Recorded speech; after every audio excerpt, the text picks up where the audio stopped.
wanafungwa because of that. Kuna student 1,000. 200 wanafanya medicine. Another 100 wanafanya engineering. Ni sawa tu, tusikizane, utaongea. Nani atakuletea mic? So, kila mtu akifanywa capitation the same, the universities zina collapse because it cost more to do certain course than the other. So if the other funding model is wrong, it's okay, but we have to have a baseline. Sindio? We have to have a baseline. We agree. We agree. On the issue of, finally, waja nikimalizia, sijui kuongea sana, but what I'll urge you, as university students, what I'll urge you, please interrogate everything before react to. Just interrogate. Thank you. Tupigie Higgins makofi tafadhali. Just clap, clap, clap, clap, clap. Comrades, power. Comrades, power. On my watch, it's exactly noon. I wanted to release you at noon so that I talk to the accounts people to sort you. Give me your ears. I'm talking to you. Just give me your ears. It doesn't cost you much. This is the point. I was supposed to release you at exactly noon.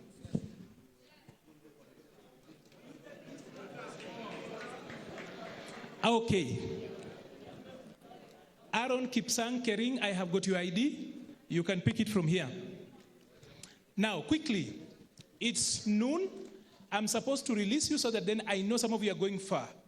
But I'll do this. There are some questions that have not been responded to. I'd love us to move as gentlemen and ladies. Sawa sawa? Hello? Yeah, wave from pigia tu nipungie mkono tu hivi. UDA. Siski UDA kazi ni kazi. Like I said, we are unapologetically UDA. Whether things are working, whether things are not comfortable, we are UDA and we like it. Sawa sawa? Sawa, UDA. Kazi ni kazi. Kwa hivyo, I will take 3 questions, allow them to answer, then we do housekeeping, because hamjakunywa maji, I need to sort you, I need to ensure you are taken care of. Sawa? Ama namna gani? Comrades, power! Comrades, power! Comrades, transact! Comrades, disperse! Imefika hiyo time, so muharakishe. Hapo. A question. Faster. Bring me the mic.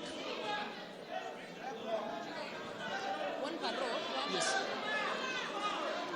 One per row. Okay, the rest of you sit down and listen. Comrades, power.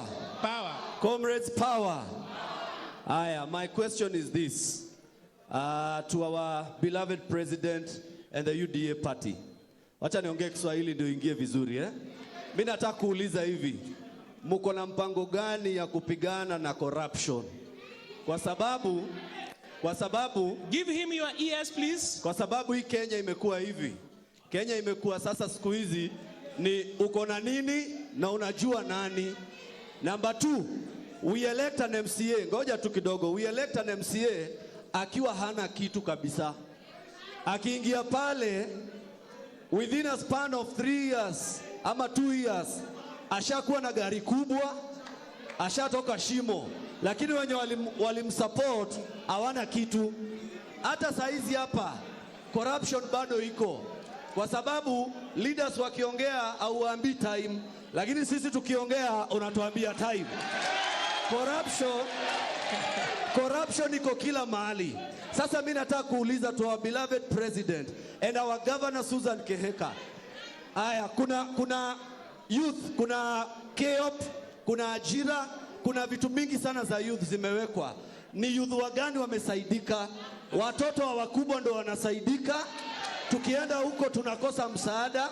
Tukienda tukishikana vikundi, terms and conditions zenye wanataka tukifanya, hatupati hiyo pesa. Inaenda kwa tenders, zinapatiwa watoto wa wakubwa wenye wanaitana aunties na uncles. Sasa swali yangu ni rahisi tu, ndio ni pass the mic. Hiyo ni swali ya ngapi? President na chama hii na governor wetu wako na mpango gani ya kupigana corruption? Asante sana, mpigie makofi. The next person here, ask a question there. On this row, tafadhali. Stand up. Speak up, please. Yes. Comrades, power. Comrades, power. Comrades, transact. Aya, basi tumpatie time. Speak up. Okay, I'm Shema Rika from Egerton University. My question is just a general leadership question. Now that I saw in the program we are having inclusion leadership. My question is that, is the government aware of the harassment and abductions of young people who are trying to express themselves? Yeah, that is my question. And if they are aware, what are they doing? Yeah, that is my question. Thank you very much. On this row, I want one question. Ushers, get me a mic here. I want a lady. I want a lady. Is there a lady here? Give this lady here. This lady here. Okay, you stand up, talk. Comrades, power. Aya, tupatie madam up. Aulize swali. Kindly. Thank you. My name is Sheila Kendi. And my question goes to the panelists who mentioned Article 43 of the Constitution.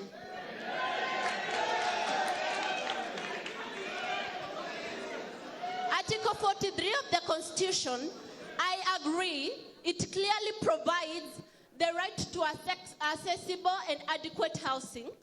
And in the same article, there's right to education. So when we look at right to affordable housing, from where I come from, my village in Meru County, people have houses. People from vulnerable communities, they have a place to call home. And their goal is to ensure education of their children. They are working hard to make sure that their children access education. When you look at the new funding model, it is discriminatory in nature. We have addressed the whole issue of the new funding model, and I believe that the point is not yet home. We are focusing on the housing, and in this case, our parents want us to access education, and this education our parents want us to access, it is expensive as per the new funding model. And my question is, us focusing on the housing and not on education in this case, is it not a misplaced attention? And if not, substantiate. Thank you. Apewe makofi mzuri, please clap for her. I'll come here. I'll start here. Because it's time to go home, you respond to the questions as short as possible and we get moving. Comrades, power! Comrades, power! Aya, now, UDA, come. Kuja, come. Kuja. Come, clap for him as he comes, please.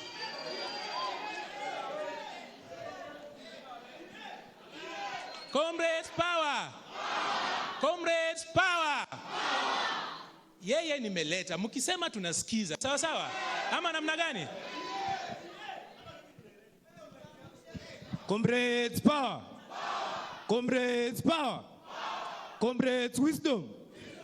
Mimi nimekuwa nikinyima mic, sijui ni kwa nini. Nataka kuinject. Ni inject nisi inject? Hapa nimekuja kusema ukweli. Swali zote mmeuliza. Niseme nisiseme? Kwanza, hii party yetu ya UDA, this is our UDA party, iko na pesa. Haina. Si iko nayo? Kweli si kweli? Na hii party yetu ya UDA ime-create hii comrades chapter ili watutem kama Gen Z 2027. Kweli si kweli? Niseme nisiseme? Niendelee? Na sasa mimi ni kuna kitu moja kuambia watu wetu wa UDA. One thing. I only have one thing. Hiyo pesa yote ya UDA na hii kitu yote yenye mmecreate sijui comrades chapter. Hamwezi create comrades chapter and then kitu mnakuja kutuambia hapa ni housing. Housing na tujasoma. Eti, let me continue. Comrades, relax. Acha nimalizie. Mheshimiwa hapa Mheshimiwa namjua, former senator Mombasa, alisema they want to create a UDA academy. You cannot create a political academy na masomo ya hapa university atusomeshi, kweli si kweli? La mwisho comrades. Comrades power. Ya mwisho comrades. Nataka kusema hivi. Then if they want us to join this comrades chapter, and if they want this comrades chapter to work, then hiyo pesa yote UDA iko nayo, they must give our vulnerable students in our universities bursaries. Kweli si kweli? All the comrades with disabilities are suffering in our universities. The people with disabilities are suffering in our universities. This UDA party wakitaka to join, wa make sure wameka welfare kiti yenye na cater for them. Kweli si kweli? Niendelee nisiendelee? Niendelee nisiendelee? Kuna yule jamaa wa Kabarak governor aliuliza swali ya kuinama. Hawajajibu, wamejibu hawajajibu. Comrades tunainama. Hiyo transaction wanasema ni ya leo tu, transaction ni ya leo. Wengine huko nje wanainama, watawasaidiaje? Niseme nisiseme? Asanteni comrades. Pigia makofi, piga makofi. Haya, comrades power. Comrades power. UDA comrades chapter hatuogopi. Tumekuja kuzungumza ama sio? Fungua roho, usiogope. Hello? Haya, moja kwa moja tujibu maswali, tusonge mbele. Please run. Moja, I'll give you please. Please, just talk. Sawa comrades. Nitajibu swali ya Nakuru County. Ya Nakuru County. Ya Nakuru County, but this guy from Kabarak. Okay. Kabarak is in Nakuru. Yule jamaa mwenye alisema anainama. So what he did indicate is that most of your projects get stalled because of lack of finances, right? Na wengine masomo pia ina stall sababu ya lack of pesa. So you listen. Guys, let's give her, you have spoken, allow her to respond kindly. So there's this challenge with the youths. They never access financial, in this institution of like banks, they're never given loans or financial assistance because huwa wanaitishwa collateral yenye hawana.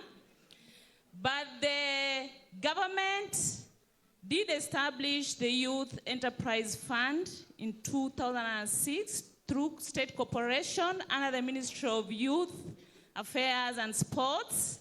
This cascaded down to the respective counties, and you'll find that in each and every county, we have an office or a representative of the government handling the Youth Enterprise and Development Fund. So this fund is meant to kickstart the young entrepreneurs in their ventures. This fund is meant to train you on entrepreneurial skills and financial skills.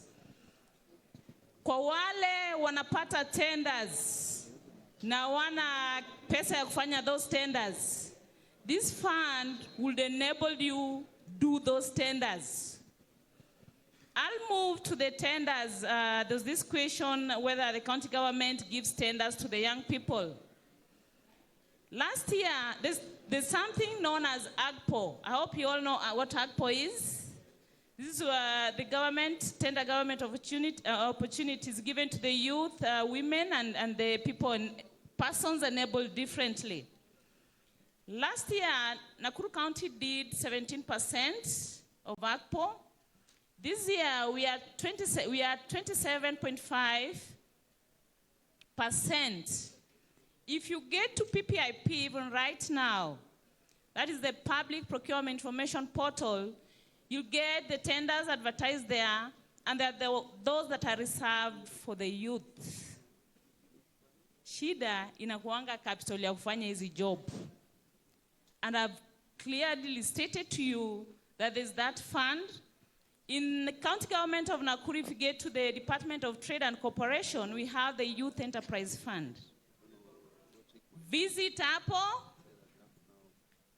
explain to them where you've stalled, like you indicated you've stalled in your project.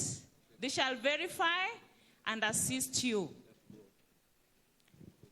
Regarding the youth engagement, in terms of job in Nakuru County, I think the governor has really tried, because if we start with agriculture, there's enough CDP that currently has engaged over 500 youths who are like enumerators, monitoring farmers, collecting data, and linking them to the market. If you get to environment, we have 35 youth groups engaged in waste management and recycling, and they're earning out of it. You get to cleaning services, we usually engage youths, like 80%. And as you can see, Nakuru County has been ranked as the cleanest city, courtesy of our youths. You get to lands and urban development and housing. Currently, there's 2,000 youths who are to be trained as artisans and certified by the NCA, National Constructions Authority. They're also partnering with the National Housing Corporation to train other youths on alternative building materials. Governor amejaribu sana for the youth. Asante sana. Comrades, power. Ningependa Honorable Duale, there's been a lot of issues that have been, I'll come there. But Honorable Duale, umesikia sauti ya kutoka Nakuru. Umesikia vilio, umesikia claps, umesikia mambo kama hayo. In a minute, I'd love you to speak to that quickly because we didn't give you so much time. Thank you. Thank you so much. Na uguzi ufisadi, muhimu sana. Okay. Thank you so much. I want to agree with, there's one gentleman who said that they did a lot of registration during the UDA by-elections here in London. And just the way Brian said, by the way, I'm not a girlfriend to anyone, so I'm a very straightforward human being. But it's okay, let him talk. But it's always very important. Ukiwa kwa siasa, I was the treasurer of URP at 23 years old. You know, that tells you, saizi karibu nimalize youth, but nilijituma. One thing that I will want to tell the young people, or rather the comrades who are here today, that it's very important and ni vizuri sana tujitume. There's an issue ambayo ndugu yangu pale ameongea kuhusu ufisadi. You know, sometimes it's always good to put things the way they are. The president is doing, you know, we have to put policies in the first place. Like, for example, this chief that people are talking about. I'm not an expert. But imagine the NHIF. People were creating, you know, fake hospitals just to mint money. But now that we have these policies in place, I'm sure some of these corruptions are going to be moved out. So, thank you. As an assembly, hapa Nakuru, we are doing our best. 60% of the legislators in the Nakuru County Assembly are young people, and we are doing this. We are all, every day we are asking for reports of even the 30% procurement opportunities that my friend mentioned there. So once we have these reports at the Assembly, we table and we give a report. So it is always very important you also petition us as an Assembly so that you can also ask these things on your behalf. Thank you. Kuna comrade amekaa hapa hivi, youth inclusion. As the student leader who has been here and you've actually heard, you've seen what the people you actually lead are speaking to, I'd love you to actually can you ask these leaders who are seated here specifically what you think they should do for the comrades? Nataka directly wewe hapa hivi, in a minute, kindly. Okay, asante. Tawa, mko na kiongozi, acha aongee. Asante. My request to the leaders sitting here, starting from our super section, Mheshimiwa Hassan Omar, I'd like to request you. Kuna issue umeongelelewa about kuinama. That's real. Kuinama, actually most of these people sitting here wasipoenda nyumbani, na actually hata mimi nikikuja hapa chakula kitu kutoka hapa, so hopefully kuna kitu iko hapo tunakula kidogo na some allowance. Alafu mheshimiwa, kindly, It's okay. Just proceed. mheshimiwa, kindly ukienda huko kwa wewe ni rais unafikia mheshimiwa Ruto, ukimfikia mwambie tuko na issues kidogo na hii funding model. I know kuna committee inashughulikia hiyo, wanaishughulikia. Hopefully by the time wanamaliza, unajua actually acha niwaambie, there is a committee yenye ilikuwa selected and we are lucky that one of us from Egerton was selected among them, so hopefully atakuja na positive results. By the time inatoka, tukuwe optimistic that changes come made, na all comrades should feel as comrades, tusika discriminated. Lastly, nani moderator, I want to answer, kuna swali nani ameuliza Nimo about marginalized communities. So, as youths, let's have unity of purpose. Usiseme mimi ni wa Nyanza, usiseme mimi ni wa Murima, usiseme mimi ni wa wapi. We are youths. Na tukiamua ni 2027, tunasema we are youth. Mambo na ethnical tribal lines, tuwajane nayo. Ndo hata ni mimi nikisimama huko kwetu Nyamira, si mtani support. Wale wa Nyamira huko hapa. Asante. So tuwajane mambo na tribal lines. Sisi wote ni wa Kenya na sisi wote ni comrades. Comrades power. Power. Comrades wisdom. Asante. Honorable